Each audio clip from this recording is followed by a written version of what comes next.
तपांसि सर्वाणि निशयत वदन्ति यदिच्छन्तो ब्रह्मचर्यं चरन्ति तत्ते पदं संग्रहेण ब्रवीमि ओमित्येतत्।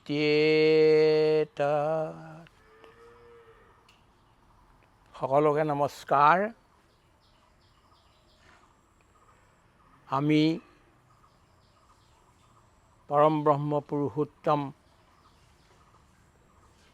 পৰমাত্মা শ্ৰীকৃষ্ণক স্মৰণ কৰি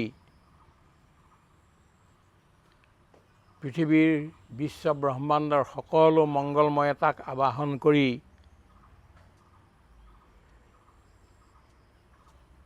সকলোৰে আশীৰ্বাদ লৈ এই উপনিষদৰ কাম আৰম্ভ কৰিবলৈ লৈছোঁ। আমাৰ কাম মানে আমাৰ সেৱা। অতীতৰ যি প্ৰজন্ম আছিল সকলোৰে আশীৰ্বাদ, পৃথিৱীৰ আজি বৰ্তমানৰ প্ৰজন্ম এইসকলৰ দায়িত্ব আৰু ভৱিষ্যতৰ আহিবলগীয়া প্ৰজন্মসমূহৰ মংগলৰ কামনাৰে আমি উপনিষদৰ সেৱা আৰম্ভ কৰিব খুজিছোঁ। অস্ত্ৰ শস্ত্ৰৰ যিমান প্ৰয়োজন আছে পৃথিৱীত, আমিতো নাই বুলিয়েই কওঁ, তথাপিতো যিমান প্ৰয়োজন আছে বুলি মানুহে ভাবে, তাতকৈ বেছি প্ৰয়োজন শুদ্ধ বিচাৰৰ। বিচাৰৰ সমান শক্তিশালী এই বিশ্ব ব্ৰহ্মাণ্ডত একো নাই। পাখি নথকাকৈয়ে বিচাৰ উৰিব পাৰে, পদ নথকাকৈয়ে যাব পাৰে বিচাৰ, পৰ্বত পাহাৰ সমুদ্ৰ পাৰ হৈ অৰণ্যৰাজি পাৰ হৈ সি মানুহৰ ভিতৰত সোমাই, হৃদয়ত সোমাই মানুহৰ জীৱন পৰিৱৰ্তন কৰে। এতিয়ালৈকে বিচাৰ এইটো আহিছে যে বিশ্ব ব্ৰহ্মাণ্ডত যিমানবিলাক বিচাৰ এতিয়ালৈকে হৈ গ'ল, এই সকলোতকৈ শ্ৰেষ্ঠ বিচাৰ হ'ল আমাৰ ঋষিমুনিসকলে দিয়া যি উপদেশ, যি উপনিষদৰ ৰূপত আছে, যাক আমি বেদান্ত বুলি কওঁ, সেইটোতকৈ ডাঙৰ বিচাৰ। জাৰ্মান পণ্ডিত শ্বপেনহাৱাৰে কৈছিল যে এই বিচাৰ, উপনিষদৰ বিচাৰসমূহেই মোৰ সম্বল আৰু মৃত্যুৰ কাৰণে মোৰ এইটোৱেই হৈছে লগত লৈ যাবলগীয়া বস্তু। এইদৰে পৃথিৱীৰ বিভিন্ন পণ্ডিতসকলে, দাৰ্শনিকসকলে, আন নেলাগে বৈজ্ঞানিকসকলেও এই উপনিষদৰ বিচাৰৰ কথা কৈ আছে। ভাৰতত 108খন উপনিষদ আছিল, তাৰে বহুত উপনিষদ লুপ্ত হ'ল। কিন্তু শংকৰাচাৰ্যই যি 11খন উপনিষদৰ ওপৰত ভাষ্য লিখিলে, সেইকেইখনকে মূল বুলি কোৱা হয়। ইয়াৰ বাহিৰেও ডাক্তৰ এছ ৰাধাকৃষ্ণন, সৰ্বপল্লী ৰাধাকৃষ্ণন, সন্ত বিনোবাজীয়ে 18খন উপনিষদ বাছি লৈছে ভাৰতৰ সংস্কৃতিৰ মূল বুলি। গতিকে আজি আমি প্ৰথম যিখন উপনিষদ, ঈশা উপনিষদ, বৰ সৰু, কেৱল 18টা মন্ত্ৰ আছে। এই উপনিষদৰ দ্বাৰাই আমি উপনিষদত প্ৰৱেশ কৰাৰ প্ৰয়াস কৰিছোঁ। আৰু এই উপনিষদৰ বিচাৰবিলাক যাতে অসমৰ মাজেদি ভাৰতলৈ আৰু ভাৰতৰ মাজেদি যাতে পৃথিৱীলৈ আৰু পৃথিৱীৰ মাজেদি যাতে বিশ্ব ব্ৰহ্মাণ্ডত বিয়পি পৰে, আমিতো আশা কৰিছোঁ। কেৱল আমিয়েই নহয়, এনেধৰণৰ উপনিষদৰ বিচাৰ জনতাৰ সন্মুখত ৰখা অনেক সাধু সন্ত মহাপুৰুষ আছে, সেইসকলে ৰাখিয়ে আহিছে। কিন্তু যিমানেই ৰখা যায় তথাপিতো কমেইহে পৰিব। যিমানেই ইয়াৰ ব্যাখ্যা কৰা যায় তথাপিতো সেয়া কমেই পৰিব। উপনিষদৰ বিচাৰ প্ৰশান্ত মহাসাগৰতকৈও গভীৰ, হিমালয়তকৈ উচ্চ আৰু আকাশতকৈ বেছি ব্যাপক। গতিকে ইয়াক যিমান পণ্ডিতে যিমান চিন্তাবিদে কৰে তথাপিতো ই কমেইহে পৰিব। আৰু এই লাহে লাহে আজিৰ যিখন পৃথিৱী আছে এইখনত ইয়াৰ উপযোগিতা মানুহে বুজিব। গতিকে আমি আজি প্ৰথম আৰম্ভ কৰিছোঁ উপনিষদৰ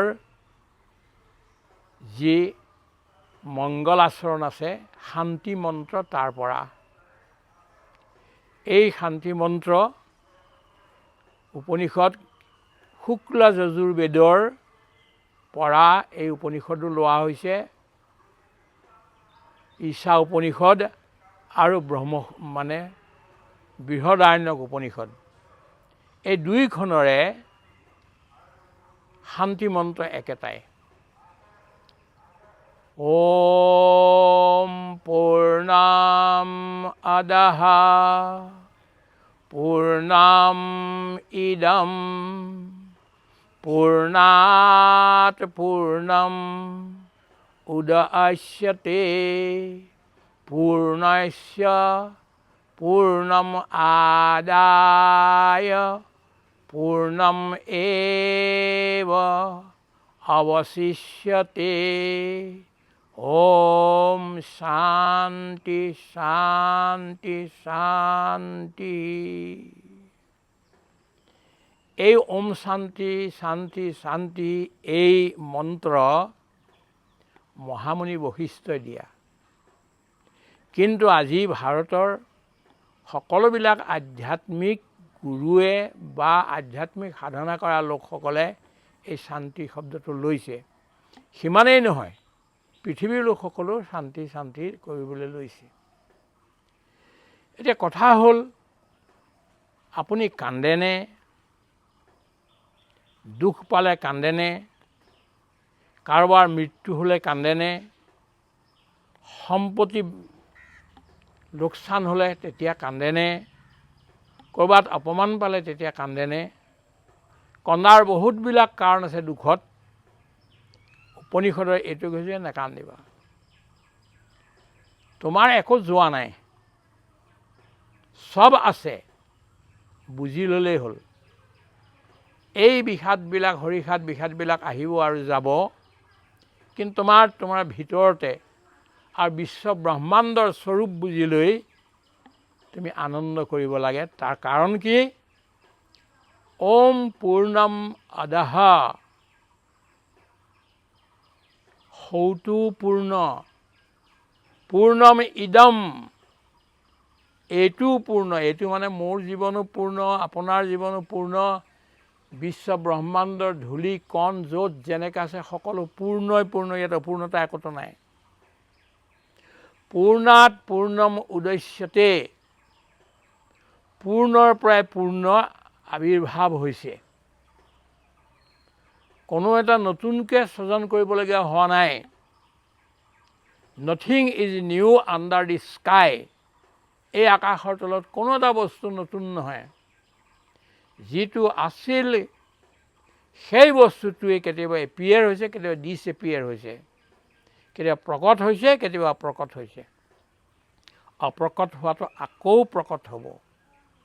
যদি আপোনাৰ কাৰোবাৰ প্ৰতি অত্যন্ত মৰম আছে, তেন্তে সেই মৰমৰ ব্যক্তিজন যদি শুদ্ধ হৃদয়ৰ মৰম হয়, তেতিয়াহ'লে তেওঁ আকৌ আহিব, কিবা এটা ৰূপত আহিব, আপোনাৰ ওচৰত পাবহি, আপুনিও গৈ তাত পাবগৈ।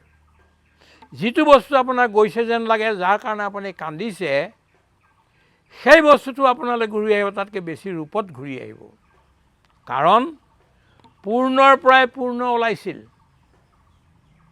আৰু যদি পূৰ্ণৰ পৰা পূৰ্ণক বিয়োগ দিয়া হয়, তেন্তে পূৰ্ণইহে বাকী ৰ'ব। এতিয়া অদ্ভুত গণিত, এনেকুৱা গণিত নাই। এইটো কোৱাণ্টাম ফিজিক্সতকৈ ডাঙৰ গণিত, যে পূৰ্ণক পূৰ্ণৰ পৰা বিয়োগ দিলে পূৰ্ণইহে থাকিব। এইটো অদ্ভুত গণিত, আৰু সেইটো হয়ো। It is not a figment of imagination, কেৱল কল্পনাৰ বাকবিলাসতা নহয়। সত্য এই বিশ্ব ব্ৰহ্মাণ্ডত ব্ৰহ্ম যেনেকৈ সত্য তেনেকৈ পূৰ্ণও সত্য। য'ত পূৰ্ণ আছে য'ত তাত অনন্ত আছে, য'ত অনন্ত আছে তাত কোনো সীমা নাই।